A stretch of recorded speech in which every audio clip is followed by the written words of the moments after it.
बता दे तो कितना अच्छा होगा कि इस वीडियो के बाद आपको बिल्कुल भी भटकना नहीं पड़ेगा और आपको सामाजिक विज्ञान के सारे प्रश्न एक साथ मिल जाएंगे। लेकिन सर यहाँ तो आप करने जा रहे हैं अर्थशास्त्र के प्रश्न, तो भूगोल, इतिहास और नागरिक शास्त्र वो आपको नीचे डिस्क्रिप्शन बॉक्स में सभी की लिंक अलग अलग मिल जाएगी, वहां से आप कंप्लीट कर लीजिएगा। तो चलिए फाइनली स्टार्ट करते हैं और समझते हैं अर्थशास्त्र के प्रश्नों को। मेरे प्यारे बच्चों, जो हमारा पहला चैप्टर है जिसका नाम क्या है, जिसका नाम है मेरे प्यारे बच्चों विकास। और इस चैप्टर से हम लोग बात करें तो पहला प्रश्न बनता है कि मानव विकास सूचकांक क्या है और एचडीआई भी इसे कहते हैं। ये प्रश्न बोर्ड के एग्जाम में बनता है और मानव विकास के घटकों का वर्णन करना है। उसके बाद बात करें राष्ट्रीय आय और प्रति व्यक्ति आय में अंतर बता दीजिए। वैसे मैंने अपनी मैराथन में इन सारे प्रश्नों को ऑलरेडी करा रखा है। उसके बाद बात करें तो विभिन्न देशों की तुलना करने के लिए इनमें से बेहतर कौन है, तो सारे बच्चे जानते हैं कि प्रति व्यक्ति आय ज्यादा बेहतर होती है। उसके बाद बात करें तो विकास की अवधारणा क्या है, सामान्यतः इसमें किन किन घटकों को सम्मिलित किया जाता है। ये तीसरा प्रश्न हमारे लिए काफी ज्यादा इंपॉर्टेंट है और ये पहला वाला तो आप मोस्ट इंपॉर्टेंट लिख ही लीजिए।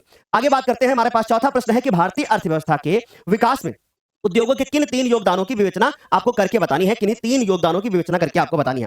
पांचवा बनता है सवाल कि राष्ट्रीय आय में वृद्धि हेतु कोई आपको तीन उपाय बताने हैं। तो ये 5 सवाल हमारे पास बनते हैं पहले चैप्टर से। दूसरे चैप्टर जिसका नाम है बच्चों हमारे पास भारतीय अर्थव्यवस्था के क्षेत्रक, यहां से बोर्ड के एग्जाम में आपका लॉन्ग क्वेश्चन बनता है, ध्यान रखिएगा। अब कौन सा बनेगा मैं बताता हूं। पहला ही सवाल हमारे पास लॉन्ग क्वेश्चन में देखने को मिल सकता है। क्या लिखा हुआ है कि भैया अर्थव्यवस्था के क्षेत्रक से क्या तात्पर्य है, और द्वितीय क्षेत्रक की आपको विशेषताएं बतानी है। 3 प्रकार के क्षेत्रक आपको बताए गए हैं, प्राथमिक क्षेत्रक, द्वितीय क्षेत्रक और तृतीय क्षेत्रक। प्राथमिक क्षेत्रक को हम लोग कृषि क्षेत्रक के नाम से जानते हैं, द्वितीय को हम लोग औद्योगिक के नाम से जानते हैं और तृतीय को हम लोग जानते हैं किसके नाम से, सेवा क्षेत्र के नाम से। तो बच्चों आपको आगे बढ़ना है और दूसरे सवाल पे आते हैं। करें कि तृतीय क्षेत्र क्या है। इस चैप्टर में केवल आप तीनों क्षेत्र पढ़ लेना डिटेल में, समझ लो, एक क्वेश्चन डन हो जाएगा आपका। और कह रहे हैं इसकी विशेषताओं की समीक्षा कर दीजिए। फिर कह रहे हैं कि असंगठित, ये वाला सवाल इस चैप्टर का सबसे ज्यादा इंपॉर्टेंट है कि असंगठित क्षेत्रकों के जो श्रमिक होते हैं उनको निम्नलिखित मुद्दों पर संरक्षण की आवश्यकता होती है। अब ये सवाल 2024 के पेपर में बन चुका है कि मजदूरी, सुरक्षा और स्वास्थ्य, इसको आपको समझाना है। अपने शब्दों में आप इसको समझा सकते हैं जब आप असंगठित क्षेत्र को डिटेल में पढ़ लेंगे। उसके बाद बात करें तो बच्चों संगठित और असंगठित क्षेत्र में क्या अंतर होता है। महात्मा गांधी राष्ट्रीय ग्रामीण रोजगार गारंटी अधिनियम 2005 जो मनरेगा है,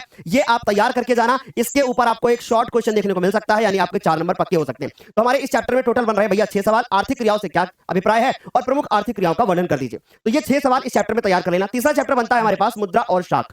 अब इस चैप्टर में आपको सबसे ज्यादा अगर कोई इंपॉर्टेंट सवाल मिलेगा तो वो ये औपचारिक और अनौपचारिक ऋणों में आपको अंतर बताना है। और कितने अंतर बताना है, 2 अंतर बताना है। ये उसी की बात हो रही है कि आप बैंक से ऋण लेंगे या मित्र से लेंगे, उनको 2 श्रेणी में बांटा गया है। आगे बात करते हैं वस्तु विनिमय प्रणाली को गुण और उसके बाद समस्या के साथ समझाना है आपको कि वस्तु विनिमय प्रणाली का मतलब जब आप लोग वस्तुएं बदलते थे और वस्तु विनिमय प्रणाली हटी और फिर उसके बाद पैसा आ गया, यानी कि रुपया उसके बाद आ गया और लोग रुपया से क्या करने लगे, लेन देन करने लगे। आगे बात करते हैं कि मुद्रा के आधुनिक रूप कौन से होते हैं। इस चैप्टर का इंपॉर्टेंट सवाल ये वाला सबसे ज्यादा बनता है। बच्चों याद रखना, मैं हर चैप्टर से सिर्फ 4-5 सवाल ही दे रहा हूं, लेकिन जो मैं ये इंपॉर्टेंट बोल दे रहा हूं इसका ये मतलब होता है बच्चों, बहुत ध्यान से सुनना, कि अगर आपका कल पेपर है ना तो सिर्फ आप ये पढ़ के जाओ। नहीं तो अगर आपके पास टाइम है तो प्लीज ये सारे पढ़ करके जाना। समझ लीजिए कि पूरे जितनी सोशल साइंस है, जितने हमने आपको इंपॉर्टेंट सवाल बताए हैं, इसके बाहर नहीं मिलने वाले हैं। ठीक है, आगे बात करते हैं कि मुद्रा के आधुनिक रूप 5। उसके बाद 3 सवाल हमारे इस चैप्टर से ही आपको तैयार करने हैं। चौथा जो चैप्टर है वो है वैश्वीकरण और भारतीय अर्थव्यवस्था। आपको यहां से एक लॉन्ग क्वेश्चन मिल सकता है कि भैया वैश्वीकरण क्या है। ठीक है, ग्लोबलाइजेशन के बारे में पढ़ना है, अपने शब्दों में लिखने को बताना है। फिर कह रहा है कि भारतीय अर्थव्यवस्था में वैश्वीकरण के महत्व की विवेचना कर दो आप। यानी इस चैप्टर में अगर वैश्वीकरण को डिटेल में पढ़ लिया तो काम समझ लो हो गया।